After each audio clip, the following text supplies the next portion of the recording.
یہودی یا عیسائی ہو جاؤ۔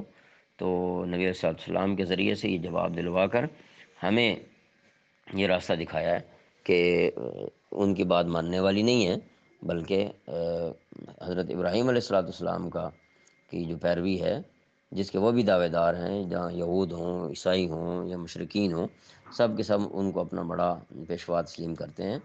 تو انہی کے دین کی پیروی جب وہ سب کریں، اور وہ دین توحید ہے، اور وہ بالکل ایک ہی طرف دین توحید کی طرف لگے ہوئے تھے۔